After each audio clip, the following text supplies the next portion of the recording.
Welcome to Weekly Digest, where we highlight the works of ministers of government as they push the administration's development agenda.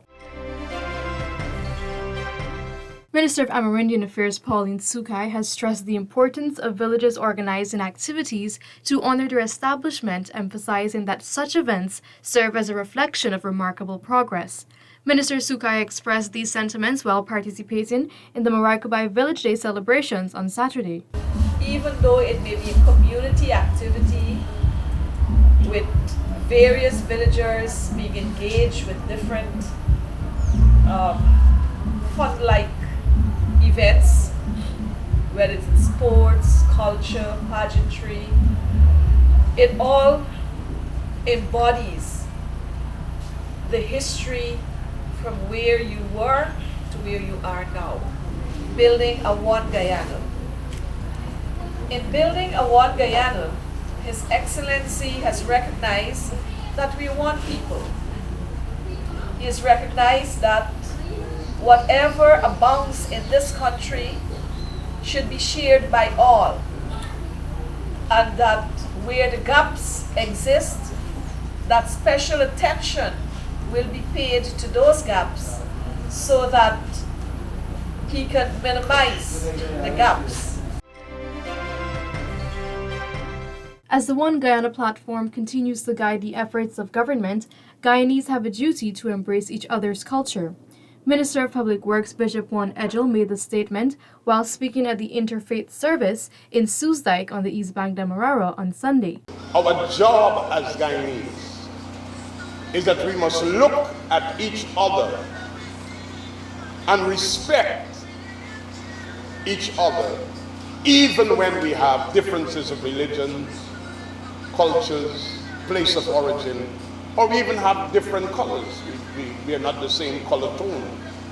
There is no one that is inferior, and there is no one that is superior. We are one Guyana. On Sunday, the National Agricultural Research and Extension Institute, NARI, in collaboration with the Environmental Management Consultants EMC Foundation, hosted a mangrove walking tour along the shoreline from Movietown to Ogle Gas Station.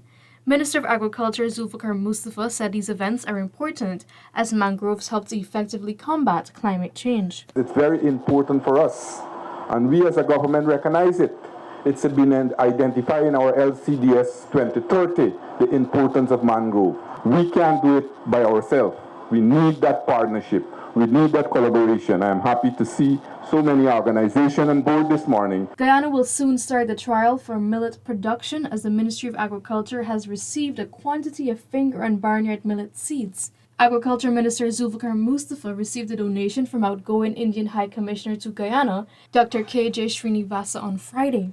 The millet trial will commence on 50 acres of land. Millets are cereal grains often used to feed pets, livestock, and birds, but it is growing in consumer popularity due to it being gluten-free and a good source of protein, fiber, and micronutrients.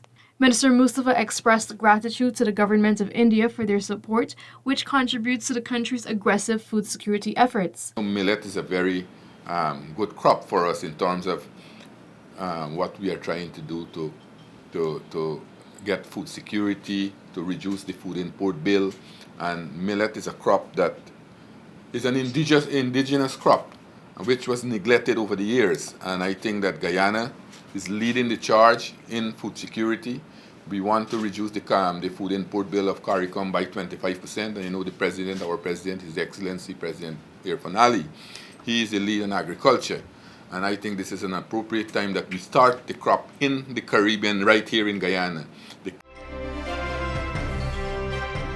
Public infrastructure has always been viewed as government's responsibility, but with recent economic expansion, there have been many investments by private companies in this sector.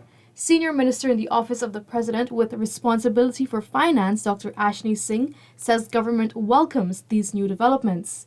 There was a time when we would have thought that schools and hospitals were government business. We have in this room today, private providers of educational services, private providers of healthcare services, because there's a market for education, there's a market for healthcare. And we welcome this. The Ministry of Finance on Monday hosted the One Guyana MetMG cooking competition in commemoration of Emancipation Day. Events such as this remind us of how fortunate we are as a country to be part of such a rich and beautiful, diverse tapestry. There are very few countries of the world where you have so many ethnicities living, working, studying, and playing harmoniously together as we do in Guyana. We live together, we go to school together, we work together, we play together, have fun together, we socialize together as an embodiment of the oneness of Guyana, but a oneness that is built on a rich diversity. Minister of Public Works Bishop Juan Edgell on Sunday reaffirmed the government's commitment to ensuring that no citizen is disenfranchised by ongoing infrastructural projects. Minister Edgell made the remarks during a consultation activity hosted at the Luzignan Community Center ground, East Coast, Demerara. Our commitment is that none of you will be disenfranchised. We're not here to shut down economic activity. I want to make that very clear. As a matter of fact, we want to encourage economic activity. But what we are simply here to do is to ensure wherever there are potential areas of conflicts because of encumbrances or the movement of places, homesteads, based upon the alignment, we should discuss it. Minister within the Ministry of Public Works, Deodat Indar, has highlighted the tireless work and support government has given to the manufacturing and services sectors within the past 3 years. He made these statements on Thursday evening when he attended the Guyana Manufacturing and Services Association's mid-year dinner and the launch of its 60th anniversary activities. Small businesses are no longer small. They're growing to medium-sized businesses and then to large businesses, simply because they are partnering with the right partners and they're developing their companies. And we are providing the environment for that.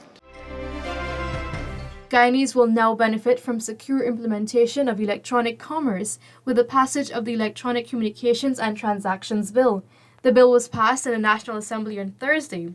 It paves the way for advanced and more efficient transactions through the authentication of electronic connections. All of these initiatives, legislative and otherwise, are parts of a comprehensive whole that is designed to facilitate modernization of the state and make it responsive to the demands of the 21st century. Minister within the Ministry of Housing and Water, Susan Rodriguez, on Friday inspected 2 water treatment plants along the east bank of Demerara, where construction is progressing smoothly. The minister noted that based on observations, the Caledonia treatment plant could be finished before the scheduled time frame. So today we are on the site of the Caledonia water treatment plant. This is one of the new water treatment plants. The timeline for this is December 2024, but after visiting this site today, I am of the opinion, and my engineers are of the opinion, that this water treatment plant can be completed well ahead of schedule. A bill to amend the Anti-Money Laundering and Countering the Financing of Terrorism Act of 2009 was early Friday morning passed in the National Assembly.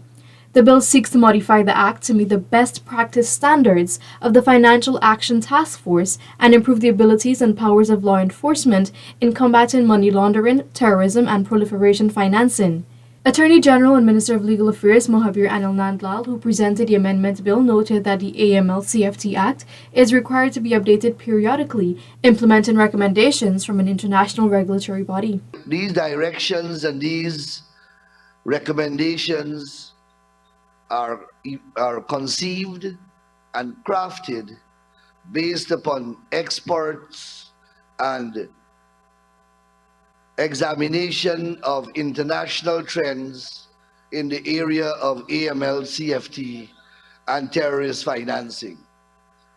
As the landscape of these offenses change, as they become more complex, as they become more sophisticated, as they become more prevalent, as they change their character, so will the recommendations that will come to meet the changes and exigencies of what is obviously an evolving phenomenon. Meanwhile, the Guyana Compliance Commission Bill of 2023 was also passed in the National Assembly on Friday morning. That bill allows for the appointment of a body to enhance the compliance, guidance, and training regime of money laundering, terrorism financing, and proliferation financing in Guyana. This brings us to the end of this edition of Weekly Digest. For these and other government-related stories, do log on to our website at dpi.gov.ui and our social media platforms as well. Goodbye.